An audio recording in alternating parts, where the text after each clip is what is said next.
రాష్ట్రానికి తలమానికంగా ఉన్నటువంటి డాక్టర్ బిఆర్ అంబేద్కర్ శిల్పాన్ని గత ప్రభుత్వంలో అప్పటి సీఎం వైఎస్ జగన్మోహన్ రెడ్డి ప్రారంభించడం జరిగిందని, అలాంటి మహానుభావుడు విగ్రహాన్ని దుండగులు ధ్వంసం చేయడం హేయమైన చర్య అని వైసీపీ తిరుపతి జిల్లా అధ్యక్షులు నేదురుమల్లి రామ్ కుమార్ రెడ్డి అన్నారు. ఆ విధ్వంసానికి స్వామికి నిరసనగా శుక్రవారం వాకాడులోని అంబేద్కర్ విగ్రహం వద్ద రామ్ కుమార్ రెడ్డితో పాటు నాయకులు విగ్రహానికి పాలాభిషేకం నిర్వహించారు. ఈ సందర్భంగా ఆయన మాట్లాడుతూ విజయవాడ నడిబొడ్డులో జరిగిన ఈ దుశ్చర్యకు కూటమి ప్రభుత్వం బాధ్యత కాదా అని ప్రశ్నించారు. ఈ కూటమి ప్రభుత్వం క్షమాపణ చెప్పాల్సిన అవసరం ఎంతైనా ఉందన్నారు. వైసీపీ నాయకులు కొడవలూరు దామోదర్ రెడ్డి, దేవారెడ్డి, నాగూర్ రెడ్డి, నెల్లూరు పెంచిల్ రెడ్డి, పాపారెడ్డి, రాజశేఖర్ రెడ్డి తదితరులు పాల్గొన్నారు.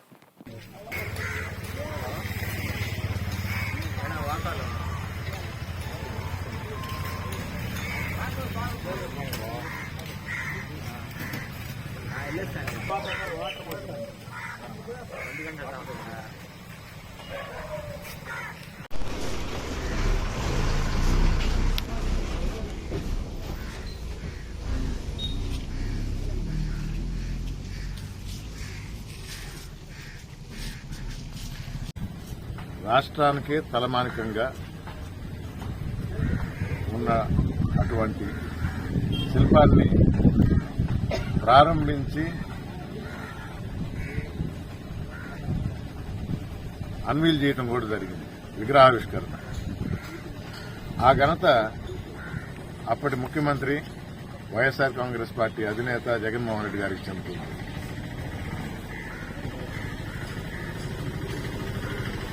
మరి ఇక్కడ తప్పు ఎక్కడుంది?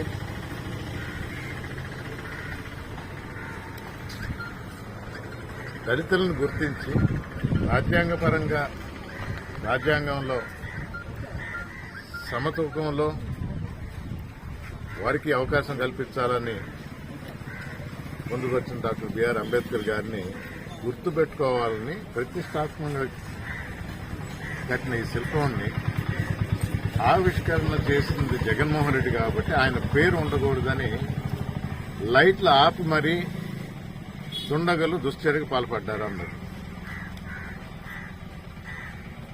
కూటమి ప్రభుత్వం బాధ్యత కాదా ఇది? విజయవాడ నడిబొడ్డులో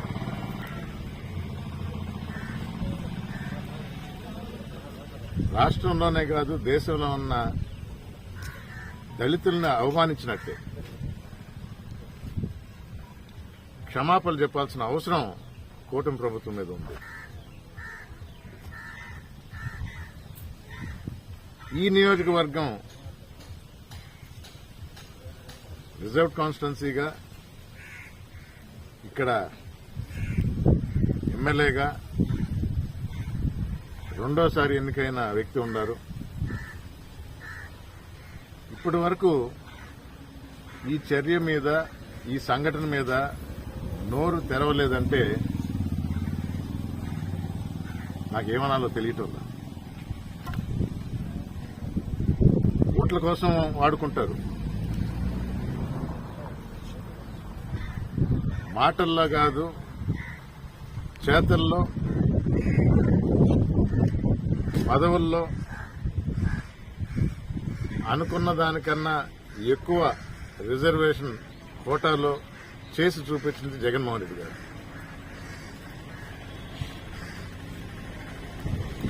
అలాంటి మహా వ్యక్తికి అంతవరకు ఆ శిల్పాన్ని ఏం చేయాలి, కానీ దాన్ని ఆచరణలో పెట్టి